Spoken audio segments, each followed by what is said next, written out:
One, two, three. Assalamualaikum warahmatullahi wabarakatuh. Perkenalkan, nama saya Jihan Zulfa Firdaus dengan nomor NPM 10090321065 dari Fakultas Ekonomi dan Bisnis Prodi Manajemen, dan saya dari kelompok yang bertema makanan. Di sini saya akan memaparkan hasil karya tulis ilmiah saya yang sudah saya tulis dengan judul Pengaruh Konsumsi Mie Instan Terhadap Kesehatan Mahasiswa Kos di Universitas Islam Bandung, guna untuk menyelesaikan nilai akhir dari mata kuliah Bahasa Indonesia dengan dosen pengampu Ibu Asri Nuranisa Dewi, SPD MPD. Latar belakang penelitian. Di era globalisasi saat ini, kegiatan pemasaran yang sedang gencar untuk bersaing yakni dalam bidang industri makanan. Variasi produk makanan yang terus berkembang sebagai kebutuhan pokok. Meskipun makanan pokok utama di Indonesia adalah nasi, namun mie instan juga salah satu pokok makanan pengganti yang cukup dinikmati di Indonesia yang memiliki sumber karbohidrat yang tinggi. Ketergantungan masyarakat terhadap mie instan cukup besar di Indonesia khususnya. Tidak heran jika waktu ke waktu banyak perusahaan baru yang melirik pasar mie instan. Hal ini juga memicu perusahaan-perusahaan mie instan untuk terus berkompetisi dalam memenuhi kebutuhan konsumen. Adapun tujuan dari penelitian ini, 1.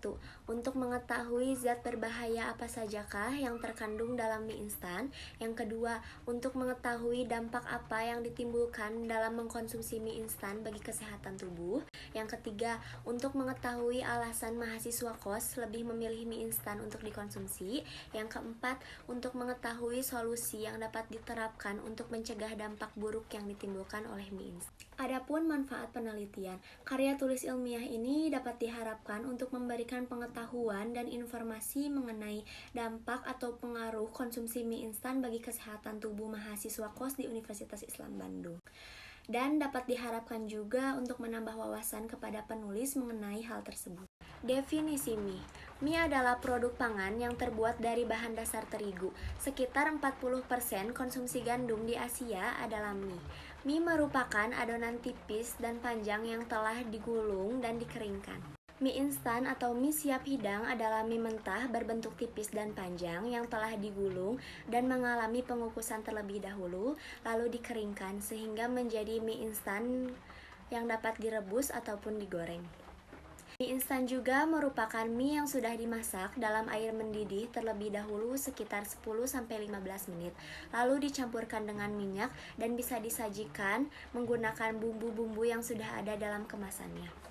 Sejarah mie instan. Mie instan pertama kali ditemukan oleh orang Jepang yakni Momofuku Ando saat Jepang sedang mengalami krisis pangan dan dikala itu Amerika sedang menyumbang gandum ke seluruh wilayah Jepang, sehingga harga terigu di sana menjadi lebih murah. Dan Ando pun berpikir untuk membuat mie rebus dengan berbahan dasar terigu. Setelah dia melakukan percobaan tersebut, dan ternyata mie instan tersebut habis terjual. Dan ia pun dapat mendirikan perusahaan sendiri yang diberi nama Nissin Food Industry. Masyarakat di sana mulai mengingat nama tersebut sehingga merek tersebut menjadi mie instan pertama di Jepang. Jika di Indonesia, mie instan pertama kali diperkenalkan oleh PT 51 Sankyu. Supermie dan Indomie adalah merek mie instan yang pertama kali hadir dan paling terkenal di Indonesia hingga saat ini. Nilai gizi dalam mie instan: energi 390 kalori, protein 8 gram, lemak total 17 gram, lemak jenuh 11 gram, kolesterol 0 mg, karbohidrat 52 gram, gula 8,5 gram, natrium 830 mg, sodium 378 mg, kalsium 2%, dan zat besi 13%. Mie instan memiliki kandungan lemak dan karbohidrat berdasarkan data di atas. Mie instan memiliki kandungan lemak dan karbohidrat berdasarkan data yang sudah disebutkan, dan juga memiliki rendah protein dan serat. Protein dan serat dapat memperlama rasa kenyang dan mengurangi rasa lapar. Dengan mengkonsumsi mie instan dapat meningkatkan asupan kalori dan sodium. Konsumsi kalori dan sodium yang berlebihan dapat meningkatkan resiko terjadinya penyakit jantung, diabetes, dan resiko stroke. Pengertian zat adiktif. Zat adiktif adalah zat-zat yang ditambahkan pada makanan selama proses produksi, pengemasan, atau penyimpanan untuk maksud tertentu. Penambahan zat adiktif dalam makanan biasanya bertujuan agar mutu dan kestabilan makanan tetap terjaga, dan untuk mempertahankan nilai gizi yang mungkin rusak atau hilang selama proses pengelolaan. Jika kita terlalu sering mengkonsumsi zat-zat tersebut, maka akan berpengaruh buruk terhadap kesehatan tubuh kita. Adapun zat-zat berbahaya atau zat adiktif yang terkandung dalam mie instan. Pertama ada zat pewarna, contohnya karmoisine atau amaranth. Yang kedua ada zat pemanis, contohnya sakarin, siklamat, atau yang sering disebut natrium siklamat dan magnesium siklamat. Yang ketiga ada zat pengawet, contohnya asam cuka atau natrium priponat, dan juga garam natrium benzoat. Yang keempat ada zat penyedap atau yang sering disebut MSG, monosodium glutamat atau amil asetat. Yang keenam ada zat pemberi aroma, contohnya oktil asetat, etil butirat. Yang ketujuh ada zat pengumulsi, contohnya lecitin gliserin. Yang kedelapan ada zat pengasam, contohnya asam asetat, asam tartat, asam sitrat. Zat-zat berbahaya yang terdapat dalam mie instan. Berikut ini adalah macam-macam zat adiktif yang terkandung dalam mie instan. Pertama ada monosodium glutamat atau MSG, biasa ditambahkan ke dalam makanan untuk menguatkan rasa dan menambahkan kelezatan pada makanan. Yang kedua ada pewarna. Penggunaan zat pewarna secara berlebihan juga dapat menimbulkan efek buruk terhadap kesehatan. Yang ketiga ada pengawet, bertujuan untuk menghambat kerusakan pada makanan akibat serangan bakteri dan lain-lain. Yang keempat ada pengaturan keasaman, bertujuan untuk mengasamkan atau menetralkan dan mempertahankan derajat keasaman pada makanan. Yang kelima ada lemak dan sodium. Jika kita mengkonsumsi mie instan secara rutin, maka lemak tersebut akan menumpuk di dalam tubuh dan dapat menyebabkan kegemukan. Kandungan sodium yang tinggi juga dapat berpotensi menimbulkan berbagai penyakit seperti darah tinggi, penyakit jantung, stroke, dan kerusakan pada ginjal. Keenam ada lilin atau wax. Kandungan lilin dalam mie instan berfungsi untuk membuat mie tetap merekat satu sama lain. Dampak mengkonsumsi mie instan. Banyaknya zat-zat berbahaya yang terkandung dalam mie instan tentu akan berdampak buruk terhadap kesehatan. Adapun dampak buruk yang ditimbulkan oleh mie instan, yang pertama bisa menyebabkan kanker. Banyaknya bahan-bahan berbahaya yang terkandung dalam mie instan dapat berpotensi tinggi untuk menimbulkan sel-sel kanker dalam tubuh. Yang kedua, menghambat metabolisme tubuh. Apabila dikonsumsi terus-menerus dalam jangka waktu panjang, maka mie instan dapat menghambat metabolisme tubuh. Akumulasi zat kimia berbahaya seperti pengawet dan pewarna akan menjadi racun di dalam tubuh kita. Yang ketiga, menyebabkan kegemukan. Tingginya kandungan lemak dalam mie instan dapat menimbulkan kegemukan bagi para pengkonsumsinya. Jika kita terlalu sering mengkonsumsi mie instan, maka kandungan lemak tersebut dapat menumpuk di dalam tubuh dan dapat menimbulkan kegemukan. Yang keempat, merusak organ-organ dalam tubuh. Zat-zat berbahaya yang terkandung dalam mie instan tentu saja akan merusak organ-organ penting dalam tubuh. Akibatnya, fungsi organ-organ tersebut akan terganggu, dan proses-proses dalam tubuh yang seharusnya berjalan dengan lancar akan terhambat. Alasan mengkonsumsi mie instan.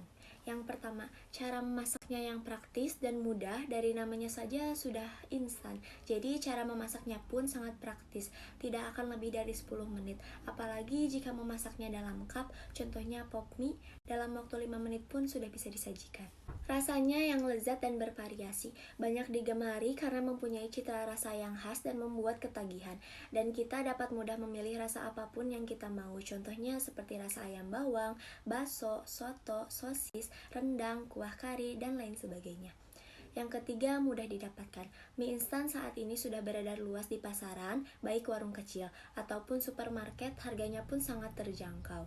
Yang keempat, mudah dikreasikan. Kita bisa membuat makanan yang unik dengan bahan dasar yang dicampur dengan mie instan. Contohnya mie telur, mie bakso, mie sayur, dan lain-lain. Jika dilihat dari hasil survei yang dilakukan, mahasiswa tersebut sengaja untuk membeli mie instan berdus-dus untuk mereka simpan sebagai stok mereka di kos. Hal ini juga sudah menjadi kebiasaan bagi para mahasiswa. Alasan dari mahasiswa tersebut melakukan hal tersebut bukan dikarenakan malas memasak, tapi juga ada faktor lain, seperti mereka menghemat keuangannya. Karena dengan mengkonsumsi mie instan, keuangan mereka akan lebih hemat. Adapun contoh kasus yang disebabkan oleh mengkonsumsi mie instan, yakni pada 19 Maret tahun 2019 lalu, mahasiswa berusia 18 tahun asal Taiwan ditemukan meninggal dunia akibat kanker perut yang dideritanya. Setelah diselidiki oleh para medis, kanker perut tersebut terjadi akibat kebiasaan mengkonsumsi makanan yang tidak sehat. Pria ini ternyata mengkonsumsi mie instan setiap harinya, sejak duduk di bangku SMA hingga duduk di perguruan tinggi. Setelah dibawa ke rumah sakit, pemuda itu langsung divonis kanker perut stadium akhir. Setelah setahun mengidap kanker perut, ia akhirnya meninggal dunia. Mie instan menurut kajian Islam. Mie instan di dalam kajian Islam merupakan makanan yang halal untuk dikonsumsi. Namun terdapat beberapa merek mie instan asal Korea Selatan yang ditarik peredarannya di Indonesia karena terbukti mengandung DNA babi. Salah satunya yakni merek Samyang Kimchi yang haram dikonsumsi bagi umat muslim. Kesadaran produsen di Indonesia dalam menjamin kehalalan suatu produk masih sangat rendah. Jadi kita harus sangat berhati-hati memilih produk mie instan yang beredar di pasaran Indonesia. Tidak semuanya bersertifikat halal. Seperti yang sudah dijelaskan dalam firman Allah Subhanahu wa taala di dalam Al-Qur'an surat Al-Baqarah ayat 168 yang berbunyi, A'udzu billahi minasyaitonir rajim. Bismillahirrahmanirrahim.